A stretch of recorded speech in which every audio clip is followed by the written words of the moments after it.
Hello everyone. कैसे आप सभी? आशा करता हूँ आप सभी अच्छे और स्वस्थ होंगे। मैं शिवम गौतम स्वागत करता हूँ आप सभी का चिरोस एकेडमी के ऑनलाइन प्लेटफॉर्म पे। जी हाँ दोस्तों, अपने राजस्थान सीएचओ के फॉर्म स्टार्ट हो चुके हैं, तो हम इस वीडियो में इसी बात पर बात करने वाले हैं कि राजस्थान सीएचओ 2025 के फॉर्म कैसे भरे, क्या गलतियां नहीं करनी है, कितनी फीस होने वाली है, सारी चीजों को इजिली एक्सप्लेन करेंगे। तो कृपया करके अंत तक बने रहिएगा। तो चलिए स्टार्ट करते हैं।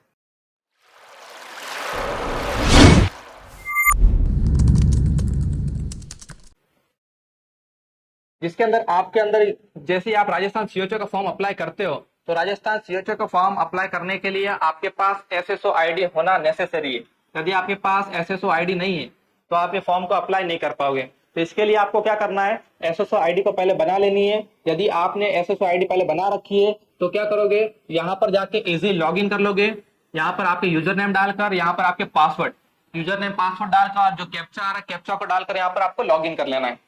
जैसे ही आप लॉगिन करोगे जैसे ही आप लॉगिन करोगे तो लॉगिन करते ही आपके सामने इस प्रकार से पोर्टल ओपन हो जाएगा, जिसके अंदर आपको देखना है रिक्रूटमेंट। जहां पर रिक्रूटमेंट लिखा होगा वहां पर आपको चले जाना है, इस वाले लोगो पर आपको क्लिक कर देना है। जैसे ही आप क्लिक करते हो तो क्लिक करने के दौरान आपके पास कुछ इस प्रकार से नोटिफिकेशन का पोर्टल ओपन होगा। जैसे ही ओपन होता है तो सबसे पहले हमें इसके लिए करना पड़ेगा वन टाइम रजिस्ट्रेशन। तो जैसे ही आप वन टाइम रजिस्ट्रेशन पे क्लिक करोगे, वन टाइम रजिस्ट्रेशन पे जैसे ही आप क्लिक करते हो तो क्लिक करने के दौरान क्या होगा, यहाँ पर इस प्रकार से आपका पोर्टल ओपन होगा। यहाँ इस प्रकार से आपका पोर्टल ओपन होगा। इसके अंदर आपको क्या देखना है, इसके अंदर आपको पूछेगा क्या आप राजस्थान के रेजिडेंस हो, मतलब आप राजस्थान के कैंडिडेट हो। यदि यस तो, यदि हाँ तो यस, यदि नहीं हो तो नो।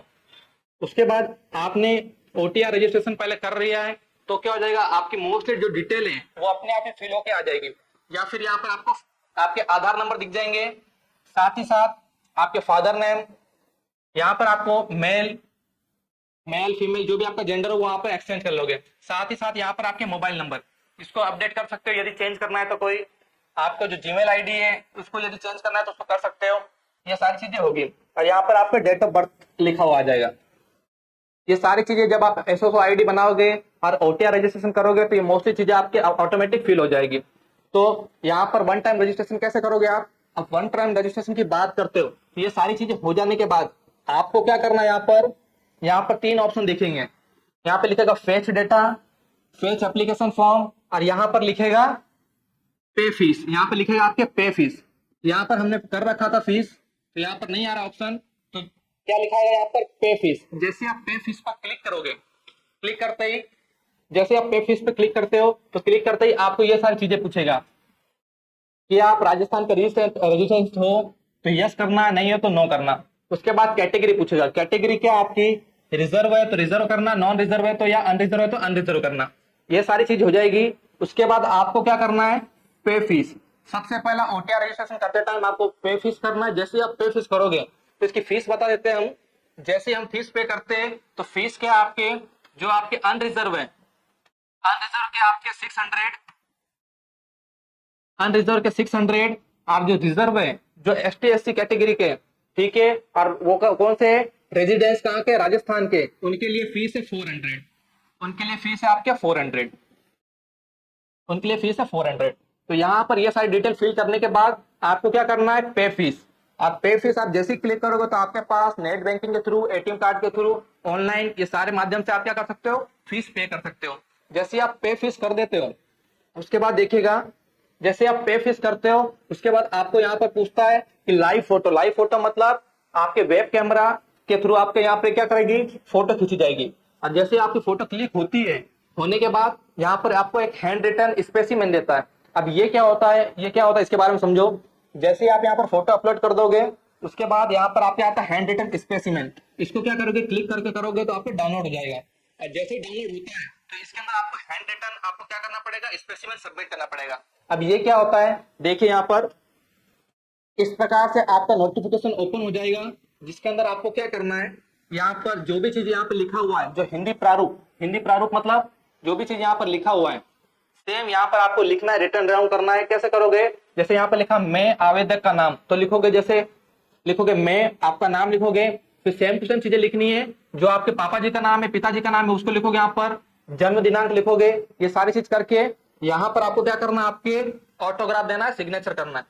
ये चीजें हो गई। उसके बाद सेम एट इज इट क्या करोगे आप, इंग्लिश वाले फॉर्मेट में भी आप फिलअप करोगे।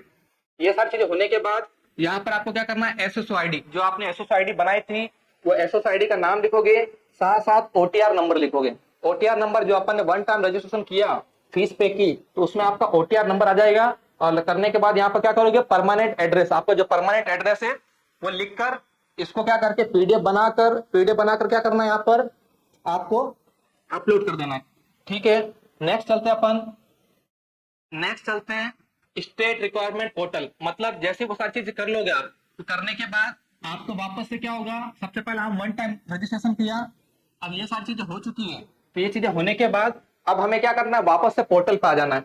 जैसे ही आप पोर्टल पे आओगे तो आपके सामने सीधा ओपन हो जाएगा कौन सा, direct recruitment of contractual post of NHM and regiments. मतलब जितने भी कॉन्ट्रेक्चुअल पोस्ट है आपके 2025 के, वो लिखा जाएगा। तो इस पे क्या करोगे आप, अप्लाई, क्या करोगे आप, अप्लाई नाउ। जैसे आप अप्लाई नाउ पे क्लिक करते हो, तो क्लिक करते ही क्या हो जाएगा, आपके सामने इस प्रकार से पोर्टल ओपन हो जाएगा। और होने के बाद आप किसके लिए आप अप्लाई करना चाहते हो, राजस्थान कम्युनिटी, मतलब जो कम्युनिटी है ऑफिसर है सीएचओ, इसके लिए। ठीक है, आपके ऊपर आएगा स्टाफ नर्स के लिए। ठीक है, जिसके लिए आप अप्लाई करना चाहते हो उसके ऊपर फिलअप कर देंगे। अभी हम बता रहे हैं आपको राजस्थान सीएचओ, तो राजस्थान सीएचओ के लिए क्या बताएंगे कि जैसे आपको इसके ऊपर फिल करना, तो इसके ऊपर क्या करोगे, आप क्लिक करोगे। जैसे क्लिक करते हो, क्लिक करने के बाद आपके सामने कुछ इस प्रकार से पोर्टल ओपन हो जाएगा। तो आपने क्या करना है, यहाँ पर जैसे पोर्टल ओपन हो जाएगा तो किस प्रकार से फिल करोगे, देखो यहाँ पर सबसे पहले यहाँ पर आपकी जो कैटेगरी जनरल है, ईडब्ल्यूएस होती है, आपकी ओबीसी, ठीक है, नॉन, जो भी मतलब जो आपकी कैटेगरी एसटी एससी जो भी कैटेगरी, वो आपने यहाँ पे फिलअप करोगे। फिलअप करने के बाद यहाँ पर आप दिव्यांग हो नहीं, तो दिव्यांग नहीं हो तो आपको क्या करना है, इसको खाली छोड़ देना है, यहाँ पे नो नो कर देना है सारी चीजें। उसके बाद बात करें, आपके यहाँ पर कैटेगरी पूछेगा, आपका नेशनलिटी पूछेगा कौन सा है, तो आपके हिंदू। ठीक है, यदि आप मैरिड है तो मैरिड करोगे, अनमैरिड हो तो अनमैरिड करोगे। नेक्स्ट बात करो, यदि मैरिड है तो यहाँ पर आ जाएगा जीवन साथी का नाम, यदि अनमैरिड हो तो ये सारी चीजें नो नो आ जाएगी। उसके बाद आपके कितने बालक है, कितनी बालिका है, यदि आपके मैरिड नहीं हो तो ये सारी चीजें नहीं आएगी। उसके बाद आपको यहाँ पर आपके मोबाइल नंबर शो होगा जो आपने ओटीआर रजिस्ट्रेशन किया उस टाइम, और यहाँ पर आपके व्हाट्सएप नंबर आपको फिल करना है तो कर सकते हो। नेक्स्ट आपके आधार कार्ड की डिटेल्स हो जाएगी यहाँ पर, ईमेल आईडी, ये सारी चीजें एक बार आप जब प्रोसेस कर लेते हो ओटीआर और एसएसओ, तो ये आपकी मोस्टली सारी चीजें भरी हो जाएगी। यदि आपके पास जन का आधार कार्ड है तो यहाँ पर जन आधार कार्ड के नंबर। नेक्स्ट चले, नेक्स्ट देखो उसके बाद क्या करना है आपको, उसके बाद ये पूछता है कि क्या आप शेड्यूल एरिया ऑफ राजस्थान, मतलब राजस्थान के उस क्षेत्र से आते हो जो क्या है, अनुसूचित क्षेत्र है। अनुसूचित क्षेत्र है तो यस, हाँ तो हाँ, या तो ना। तो इसमें क्या कर दोगे, मोस्टली आप नहीं आते हो तो क्या कर दोगे, नो। उसके बाद आपको क्या करना है, आपके आरएनसी नंबर, मतलब राजस्थान नर्सिंग काउंसलिंग नंबर आ चुका है तो यस, उसका आरएन नंबर क्या, आरएन नंबर फिल करोगे। साथ ही साथ वो कब इशू हुआ था, पंजीकरण की तिथि क्या है, रजिस्ट्रेशन की तिथि क्या है, वो क्या करोगे आप यहाँ पर फिल करोगे। नेक्स्ट बात करते हैं, उसके बाद आपको क्या करना है, यहाँ पर आपके एड्रेस, जो आपका एड्रेस है एड्रेस को फिलअप आउट करोगे। कौन सा डिस्ट्रिक्ट है डिस्ट्रिक्ट लिखोगे, आपके पिन कोड लिखोगे, फोन नंबर लिखोगे, और आपका जो गांव और शहर है वो उसके बारे में लिखोगे। ये सारी डिटेल जब आप फिल कर दोगे, फिल करने के बाद जैसे इन्होंने बता रखा है कि यहाँ पर इनका क्या है कि जैसे ये राजस्थान से तो राजस्थान फिल करेंगे, डिस्ट्रिक्ट ये सारी चीजें आपको फिल करनी है। जैसे ही आप ये सारी चीजें कर देते हो, करने के बाद आपके पास ये सारी चीज आ जाएगी, जिसके अंदर आपको क्या करना पड़ेगा, यहाँ पर क्या करना पड़ेगा, जिसके अंदर आपके अंदर की पूरी डिटेल्स होगी, आपको डिटेल्स होगी जिसके अंदर आपके 10th और 12th है, 10th और 12th, इसके अंदर आपके क्या होगा, जो ओटीआर अपन ने किया था, ठीक है, उससे जो सारी डिटेल आ जाएगी। क्या लिखा हुआ ना आपके, फेच फ्रॉम ओटीआर, मतलब वन टाइम रजिस्ट्रेशन जो हमने किया था उसके दौरान इसके पास 10th और 12th की अपनी जो डिटेल है वो डिटेल अपने पास इसके पास आ जाएगी। नेक्स्ट बात करें तो यहाँ पर आप सेलेक्ट करोगे थर्ड वन सेलेक्ट करोगे कि आपने क्या कर रखा है, तो क्या करोगे आप कि आपने बीएससी नर्सिंग कर रखा तो बीएससी नर्सिंग, जीएनएम कर रखा तो जीएनएम, वो सारी चीजें यहाँ पे लिखोगे। उसके बाद आपके कहाँ से किया है तो लिख दोगे आरयूएचएस के थ्रू किया है। और यदि बात करें तो रिजल्ट का परिणाम क्या रहा, कितने परसेंटेज बने, वो सारी चीज यहाँ पर आप मेंशन करोगे। सेलेक्ट वन करके परसेंटेज के बाद कितने बने और यहाँ से सबमिट कर दोगे। जब ये सारी चीजें हो जाएगी तो होने के बाद ये देखो यहाँ पे सारी चीजें वही है, होने के बाद क्या हो जाएगा आपके इस प्रकार से आपको शो होगा। उसके जस्ट बाद क्या करना है आपको, यहाँ पर आपके क्या करना है, यहाँ पर एक आपके 50 केबी का जो क्या करोगे, या तो जेपीजी में या जेपीईजी में, ठीक है, आपको क्या करना है यहाँ पर आपके 50 केजी से लेकर 100 केबी के बीच में क्या करना है आपको फोटो अपलोड करनी है, और यहाँ पर आपके सिग्नेचर, यहाँ पर आपको क्या करना है, आपके सिग्नेचर जो आपके साइन है, साइन को क्या करोगे, अपलोड करोगे। तो ये जब सारी चीजें इतनी हो जाएगी, होने के जस्ट बाद क्या हो जाएगा, आपके आपके जो पूरा जो डॉक्यूमेंट्स है, जो भी आपकी नेसेसरी चीजें थी, वो सारी सबमिट हो चुकी है। अब इसके बाद आपको क्या करना है, इसके अंदर कुछ अपडेट करना है तो अपडेट कर सकते हो, या फिर फाइनल सबमिट कर सकते हो। तो एक बार आप देख लेना, अपडेट करने से पहले अपडेट करने में क्लिक करके देख लेना सारी चीजें मैंने सही फिल कर रखी है तो ठीक है।